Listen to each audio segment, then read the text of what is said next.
So thank you all for joining us today. We have Jason Bornstein, the project director with the National Science Foundation. He is with the Directorate for Social, Behavioral, and Economic Sciences. His primary responsibility is managing the Ethical and Responsible Research Program. His duties include coordinating the merit review process for grant proposals submitted to the ER2 program and administering awards.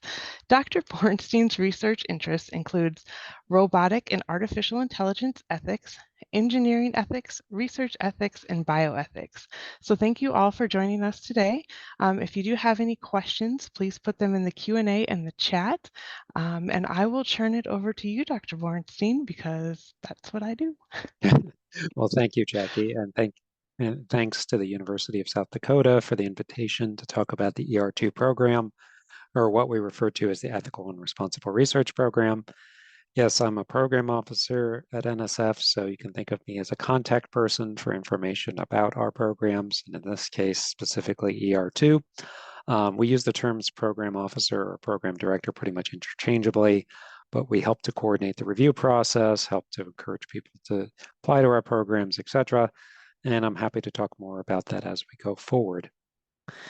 In terms of the particular program that I'm representing today, ER2, this is the collection of individuals, largely program directors, who help oversee this program.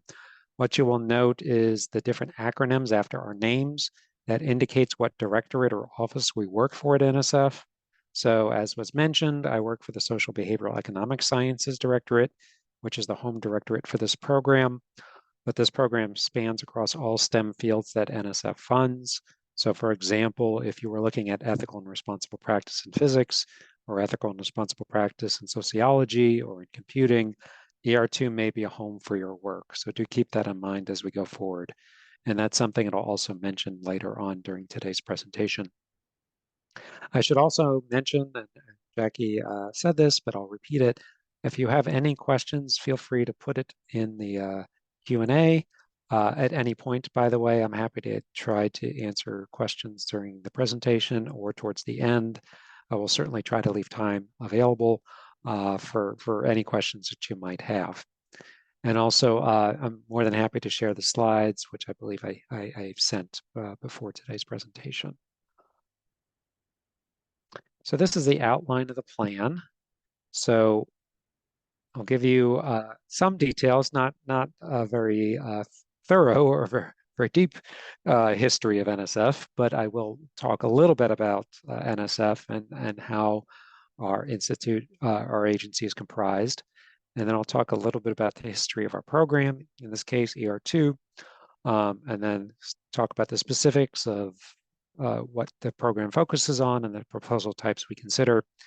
And then towards the end of my presentation, I'll talk about some general guidance for applying to the agency and resources you might want to look for. So in terms of NSF, our mission is, at least in part, to promote the progress of science. So think of it as an agency that tries to fund research in STEM fields: science, technology, engineering, mathematics. Much of what we fund, not all, is in the realm of fundamental or basic research. Again, across various STEM fields, we try to support engineers, scientists, and others to conduct research to promote the progress of science and, of course, to promote the interest of the nation. Just to give you a sense of the operating budget that NSF has, this is public information towards the bottom of the slide that you can find on our website, but it gives you a sense of scale of the size of the agency and the kind of work that we do. Other things to say about the agency is we are composed of 8 directorates. I know there's more than 8 listed here. There are also 2 offices listed here, but 8 directorates and 2 offices are listed here in terms of our main components of the agency. So in terms of our 8 directorates, it covers the STEM areas, including biological sciences, computing, engineering, geosciences, etc. One of the reasons that I include this slide in the presentation is to give you a sense of opportunities. If you work in these various realms, there may be programs for you, meaning funding programs, funding opportunities for you. But I also have this slide to indicate that ER2 spans across these spaces. ER2 is what we refer to as a cross-directorate program, meaning that it receives guidance and support from the various directorates at the agency. So math and physical sciences are part of ER2. TIP, our newest directorate in the bottom right there, is part of ER2. Even though the lead or the home for the program is SBE, or the social behavioral sciences, social behavioral economic sciences, even though that's the lead directorate for this program, the other directorates and offices do play a key role in helping, again, to guide and support the program. In terms of my home directorate, I was going to give you some examples for what my directorate, in addition to ER2, the kinds of programs that we have. And again, I'm happy to share the slides, so I won't read too much of what's here. But just to give you a sense of the social behavioral economic sciences, the kinds of programs we have in addition to ER2, we have within our directorates. So again, in this case, I'm talking about the social behavioral economic sciences directorate. We have within directorates what's called a division. So divisions are smaller components of the larger directorate. So within one of our divisions, it's called BCS, or Behavioral and Cognitive Sciences. We have programs in archaeology, cultural anthropology, etc. So if you work in any of those spaces or have colleagues who are in those spaces, there may be funding opportunities for you at the agency.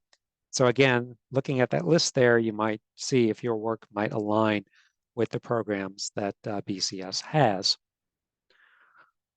What's also within my directorate is what's referred to as the Division of Social and Economic Sciences, or SES. And you can see the programs listed there, including law and science, science of organizations, STS, or science and technology studies. So again, if your work is in one or more of these topical spaces, there may be funding opportunities for you to pursue. And then where I am situated in our directorate, it's referred to as the Office of Multidisciplinary Activities.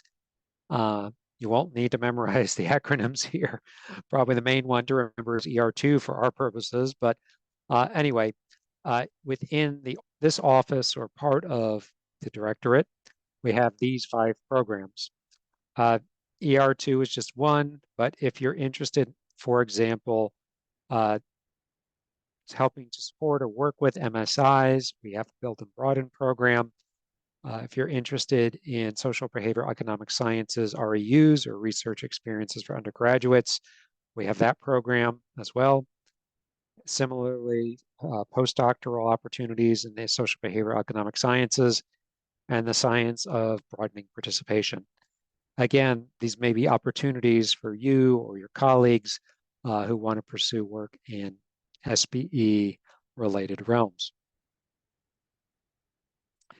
But narrowing the scope now to ER2 to give you a sense of the particular program I'm representing today. So the 2 prior iterations of this program are listed here. I won't go into a lot of detail, but it's just to give you a sense of some of the history of this program. So the 2 prior iterations, the 2 cycles ago, or 2 versions ago, I should say, is ethics education and science and engineering, largely looking at ethics education for graduate level STEM students. And then in cultivating culture for ethical STEM, which is largely looking at organizational factors that may help foster ethical and responsible practice. So instead of looking at the individual level, like individual interactions, what are organizational or cultural factors that contribute to, again, ethical behavior? That was largely the focus during the existence of this program from 2014 to 2018. And then we have where we are today, which is ER2. So that's what I'll be focused on in today's presentation. More or less, what you will see in the solicitation today emerged in 2019. So the core, the foundational pieces were established in 2019. There have been some changes over the last 5 years, but essentially the program has been pretty similar since that time. Current program has 8 directorates and the Office of International Science and Engineering as partners. And among the reasons I mention that is it can give you a sense of the scope of the program. So by telling you that, for example, math and physical sciences is a partner on ER2, means if you're looking at ethics in math and physical sciences, that you may want to consider submitting to this program. If you're looking at ethics in computing, responsible and ethical practice in computing, you may want to consider ER2. If you're looking again in the biological sciences or in STEM education and the intersection with responsible and ethical practice, there may be a home here with ER2.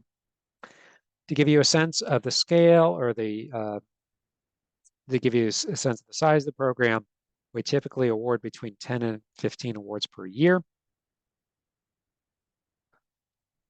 This is our homepage, which I'll of course say more about. One of the things to of course look for is the current version of the solicitation or the call for proposals, essentially. What the term we use is solicitation usually. That solicitation, an excerpt from it is here on the next slide. So this is what it'll look like on the right.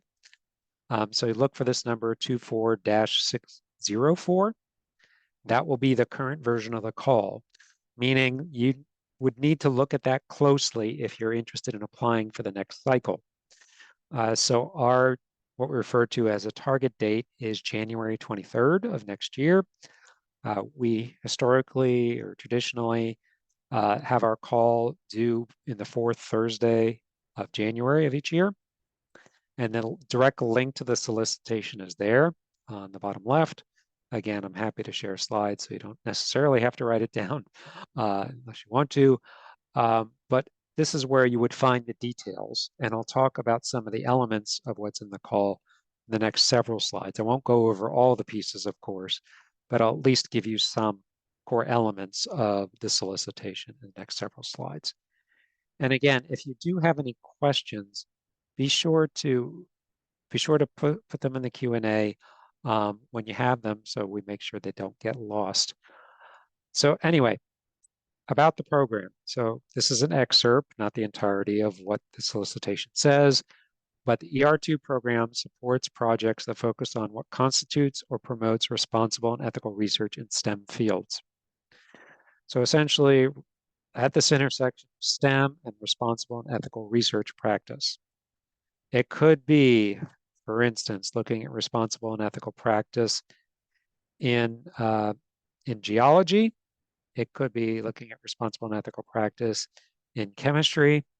It could be a comparison across chemistry and physics or chemistry and sociology, some intersection across STEM fields. Again, the focal point being responsible and ethical practice. It could involve an examination of responsible and ethical practice in academic settings and how those do or do not compare or are similar to practices by industry. So there's a variety of different kinds of topical spaces that could be explored here. To give you a sense, if you're familiar with the history of this program, we did change a few things in the current version of the solicitation, which just did appear within the last week or two. So the active live version, just what's currently in effect, came out about a week or two ago. We had in the prior version a requirement in the project description to describe your approach for students on how you would mentor them. Instead, now just will need a supplementary document that describes the mentoring approach for students and graduate students and postdocs. So that's standard across NSF, is to have a supplementary document describing mentoring. We will have example topics of interest that will be on the ER2 homepage. Unfortunately, I don't think it's been posted yet. Keep checking, but it's not there yet, at least not last I checked earlier today. But it will be there hopefully soon to give you a sense of some of the example topics that might intersect with the work that you all do. We also have a revised proposal type. So we have 4 proposal types, which we'll talk about soon. The 4th one, which used to be called institutional transformation, has been changed to partnership for transformational research. So that's new to this call, this version of the solicitation, that the partnership proposal type came into existence. And then if you do apply for that last type of proposal, the partnership one, you will need a project management plan, which I'll talk about soon. So to give you a sense of the program, the work that you're doing related to responsible and ethical practice must intersect with one or more of these domains. This is the domain of NSF, or the scope or the purview of NSF is what's listed here. So if, again, you're working at the realm of mathematics or engineering or biology, psychology, anthropology, it could be within scope, potentially. And then at the bottom, it says, we do not normally consider proposals that focus on medical education or medical research. We do have a different domain than NIH. So if it's squarely within NIH's domain, then perhaps it's not within NSF's. It really depends on what you're focusing on. And when in doubt, you can send us information as program officers, and we can review to see whether it's within scope for NSF. Some of what also helps to define a program is what we refer to as questions of interest in the solicitation. So these will give you, again, a sense of what the program is about. These are supposed to be examples, not all the questions of interest. So again, if you don't see a particular area that's listed here, it may still be within domain for ER2. You just can, of course, ask us as program officers to see if it's a topical fit. But just to give a couple examples, so what strategies or which strategies would promote effective mentoring in STEM environments? What organizational practices will help promote ethical and responsible practice? What are responsible and ethical approaches to co-designing research, like with local communities, with indigenous populations, etc., just for example. So this, again, hopefully will give you a sense of the program. And then there are others, and these are, again, listed in the solicitation, so you can read them there. But again, it's just giving you some of the research questions of interest to the program, including how does the use of technology such as AI, artificial intelligence, inform or change responsible and ethical research practices? So how could it change notions of authorship, for instance, or change notions of mentoring, or change notions of peer review? So do keep this in mind as potential areas of interest to this program. And then lastly, in terms of this slide, which approaches enable STEM researchers to more effectively, more responsibly, more ethically engage with the public, or how do you increase the likelihood that their work is going to promote the public's well-being? So what we also had, and I mentioned this earlier, not only research questions of interest, but topics of interest. And again, there will be a document that delineates this on the ER2 homepage, but here's some excerpts from that document listed here, just to give you a sense of what's within scope for this program. And I'll reiterate that these are examples. They're not the only areas, but it can at least give you a sense of some of what's within the domain of this program.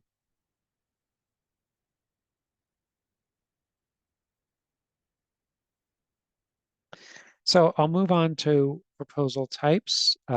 Again, if there are any questions, just feel free to put them in the Q&A and I will try to answer them. But in terms of proposal types, we have 4. Conference, which probably that's, I hope, straightforward or understandable, that you convene people together to talk about responsible and ethical practice. So for example, if there's a particular technology that needs new guidelines in terms of guiding researchers on using that technology or releasing it to the public, that may be a domain of a conference. Project incubation, the idea there is to bring together 2 or more organizations to foster research collaboration on responsible and ethical research practices. So it's up to a year. You can see the budget of up to 100,000. The idea of an incubation is that it should lead to a later submission of a standard research project or a partnership proposal, the third and fourth type listed here on this slide. And then standard research projects can vary across a lot. There could be a lot of different approaches, but of course it would have to be focused on responsible and ethical practice in STEM fields to be eligible for this particular program. And then the newest type, the partnership one, is described, at least some of the description excerpted from the solicitation is listed here. I'll just point to the second bullet point as a starting point. These are designed to support the development, implementation, and evaluation of innovative strategies that promote responsible and ethical research practices within a partnership of two or more organizations. So in this case, since USD is my host, if, for example, USD wanted to partner with another organization or multiple organizations on approaches that would help transform the organizations or help transform responsible and ethical practice, partnership proposal may be something to consider. Talking about the partnership proposal type, it is recommended that a senior member of the administration of each of the partners be involved in the research team. So whoever the partners are, two or more organizations, it's recommended again that a senior leader is part of the project team. And as was alluded to before, this proposal type does require a project management plan as a supplementary document, meaning you have a project description, which typically is up to 15 pages. Project management plan does not count towards those 15 pages. It's in addition to the project description. So it's an extra document that you submit describing what's talked about on the next slide, describing how the project is going to work, how the team is going to collaborate, how they're going to communicate, who's going to have which kinds of roles in the project, etc. So that gives you a sense of the proposal types. Next, we'll talk about who can apply to this program. So there's two main types of organizations that can apply as the lead organization for this program. So you'd have to be an IHE, Institute of Higher Education, or a nonprofit, non-academic organization as the lead submitter on a proposal. So for instance, if you gave a subaward to an industry partner, that could be possible. But the lead organization, the one that's taking charge of the project, has to be one or the other of these organization types. There's no limitation on how many proposals an eligible organization can submit to ER2. So in your case, USD, there's no limit on the number of proposals you can submit during a given cycle to ER2. So just do keep that in mind. We do encourage proposals from EPSCoR eligible jurisdictions, with South Dakota is an EPSCoR eligible jurisdiction. That acronym is decoupled or spelled out on the bottom of the slide for those not familiar with EPSCoR. It's a collection of various states and territories that are part of the EPSCoR program that NSF participates in. Also, we encourage collaboration with MSIs and minority serving institutions, etc., as is described in the second bullet point. And also, you can have international collaborations as part of ER2, but they have to be justified in terms of the unique contribution that the international partners or international group would have as part of the project.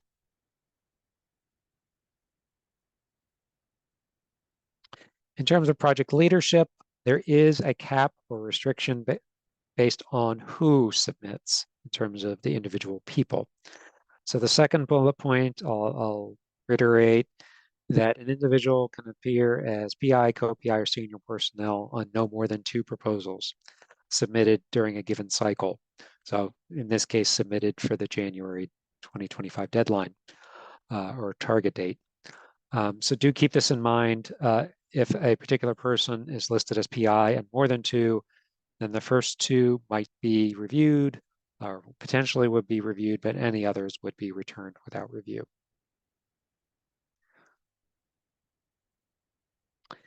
This was mentioned earlier, but I won't talk about it in much detail, that a mentoring plan is a requirement if you're going to support any graduate student or postdoctoral researchers as part of the project. And this is described in more detail in what we refer to as the PAPG, or our proposal guide that guides what proposers and others are supposed to do to be in line with NSF's rules. If you want to get a sense of the program, also look at our active awards. This box, which is excerpted here, is on our homepage.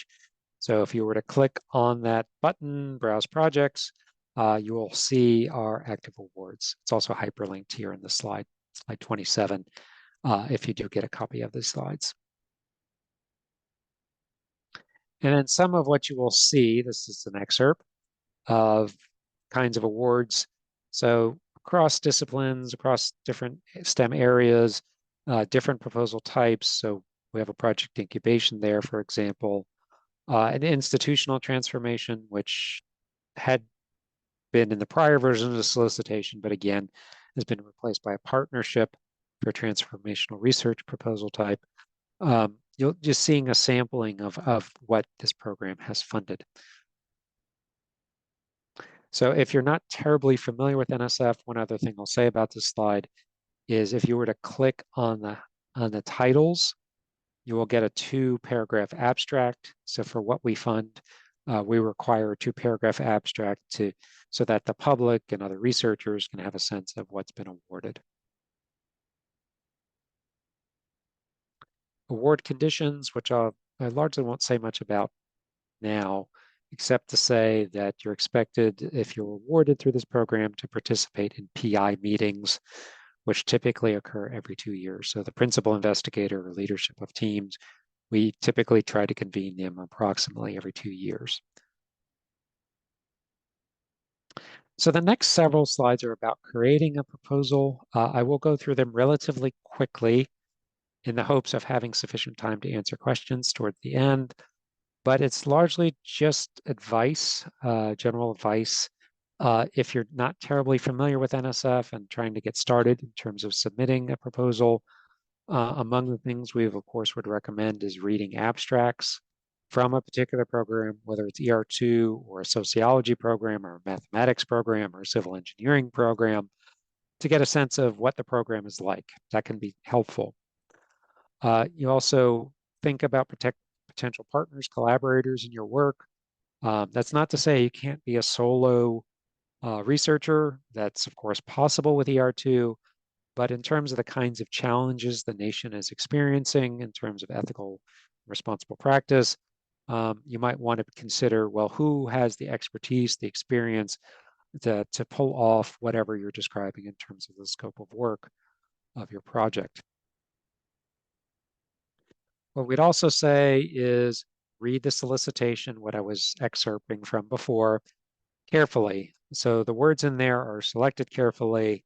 They're meaningful in terms of what you're responding to as a proposer. So please read over the solicitation multiple times so you can get a sense of the program. Of course, contact us. The sooner the better, just to give you time to craft your ideas, to give you time to get a sense of whether ER2 or another program here at NSF is a home for your ideas. What we typically recommend is a one-pager, meaning a couple paragraphs or so of what your idea is, because that gives us time to review what you have in mind, and then we can give you feedback in terms of topical alignment with the program or whether there are other programs or places you might want to consider. And also to get a sense of NSF or particular programs, you might want to consider being a reviewer. And so that's the next slide. You can sign up to be a reviewer for ER2. So if you want to be considered in the next cycle as a reviewer, you can sign up here. Now, of course, you cannot be a reviewer and a proposer during the same cycle. So if you're intending to submit for January, you cannot be a reviewer for that funding cycle, but you could be a reviewer for a different cycle from the one you would be applying for. Think about resources at your organization. So think about your sponsors programs office at USD. Think about whether you have budget specialists in your department or your college. Um, when you search around, you may find various people who have expertise that can be incredibly helpful to crafting or shaping the proposal that you may want to submit. Also think about the kinds of things that need to go into a proposal. One of the reasons for saying this is it takes time to prepare this. I know because I've been a researcher for a good chunk of my career. Of course, here as a program officer, not a researcher today, but I have been a researcher. So I know what it's like to put together these things. It is time consuming. So please try to prepare yourself for putting together these various components of a proposal. You know, the good significant chunk of it is the project description, but that's not the entirety of a proposal. Do keep that in mind as you're preparing. And then also what we would say at NSF is think about our review criteria. So NSF standardly has intellectual merit, broader impacts as our review criteria. So that's standard across the agency. But what a program might also have is additional review criteria, which in this case we have for the partnership proposal type. So these two apply to all four proposal types, but in addition, the additional review criteria apply to the partnership proposal type, which I'll just skip ahead a bit, that these are the three additional review criteria for a partnership proposal type. So if you're going to submit for what is the largest proposal type in our program in terms of dollar amount and duration, there will be additional review criteria for that proposal type, which are again listed here. Some of it has to do with making sure that the partnership across multiple organizations is coordinated clearly, effectively, etc. So I only have a couple more slides, and then I'm hoping to open it up to Q&A to see if there's things that I can answer. I alluded to this before, but I'll repeat it. Please be sure to look at what we refer to as the PAP-G, our proposal guide. It is updated approximately once every year. This is the one that's in effect for the ER2 call, for the January 2025 call. So you'd have to be in alignment with this document, 24-1, in terms of submitting your budget, submitting your biographical sketches, etc. Also, if you want to look beyond ER2 and see what else the agency has to offer, we have our funding search tool. What I'll also mention is we will be having a webinar on Thursday, October 3rd at 2 p.m. Eastern. So the general announcement for that, I don't think has been released yet. I hope it goes out soon, where an invite will be sent out broadly. But if you want to put it on your calendars, it's Thursday, October 3rd at 2 p.m. There will be, I'll give this caveat, there will be a fair amount of overlap with what I said today and what you would hear at the webinar. But you're, of course, welcome to attend and ask questions there if you'd like.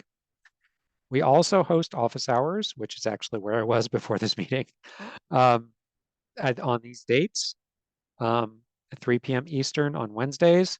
So the Zoom link is in the slides. You can also, of course, email me or look at the ER2 homepage. It also has the link for these given dates for office hours. Essentially, is first come, first serve. People will wait in the waiting room if other people are asking their questions. So it's more or less a one-on-one interaction where you can get questions about the program answered. You can, of course, always contact us if these times do not work, if you're interested in having a conversation about ER2. For more information, you can sign up for email updates from ER2 or my directorate. You can also follow our blog to see what's going on at NSF, and then look at the particular pages of programs if you want to look beyond ER2, including programs in my directorate or other directorates at the agency. So if you want to scan the QR code to go to our homepage for ER2, feel free to do so. That's our link. and that is my email address. And so I want to thank you for this opportunity to talk about ER2, and I welcome any questions you might have about our program or the agency more generally. Again, thank you, and I'll open the floor to see if there are any questions.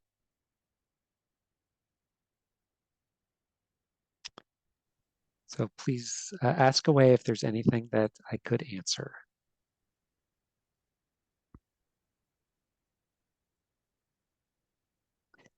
So a question about office hours. Do you need to schedule ahead? No, you don't need to schedule ahead, but yes, they are first come, first serve. If that doesn't work so well for you, just email me and we can set up a different time.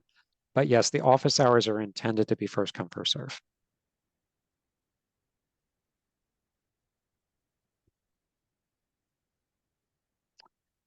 Any other questions about the program, about our proposal types, anything else?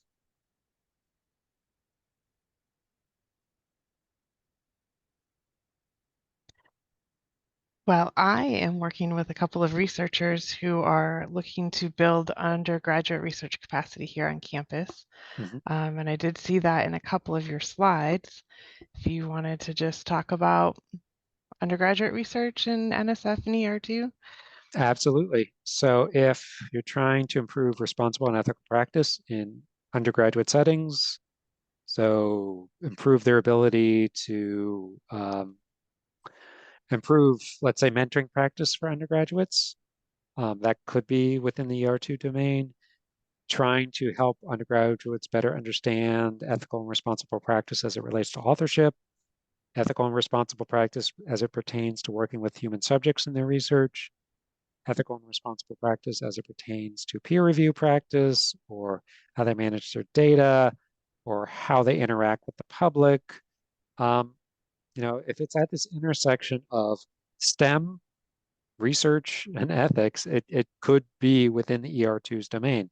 And undergraduates are certainly part of that picture. Okay. It's not just, practices of faculty, it's not just practices of postdocs or graduate students, it's also undergraduates. And it also could be STEM research practice outside of academic settings. So for example, there were academic team, meaning they were a team at an academic institution, but they were studying practices outside academic campuses, like at industry. So what's responsible practice amongst engineers, engineering researchers in industry, for example. Okay. And Jackie, just and maybe answering more than you asked, but I hope this is No. helpful to your audience. I'll reiterate that we are across STEM broadly. So even though it says SBE here, I can't help but pitch my home Mhm. directorate because that's where I work. But that doesn't mean it has to be in the social behavioral economic sciences for ER2, an ER2 proposal. It definitely could be. So if you wanted to, work with sociologists or psychologists or anthropologists and ethical practice amongst those communities, that's definitely eligible. But it also could be undergraduate researchers in physics labs. It could be undergraduate researchers in transportation engineering labs. So do keep in mind that we, again, are across all of STEM. So the work could be focused in one area of STEM or could be across multiple areas of STEM. That's really up to you as a proposer, how you want to craft that. Thank you. Yeah, thanks for the prompting on the question.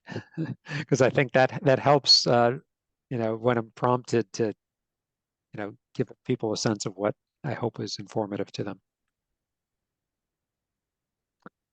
So is there any other questions I can answer?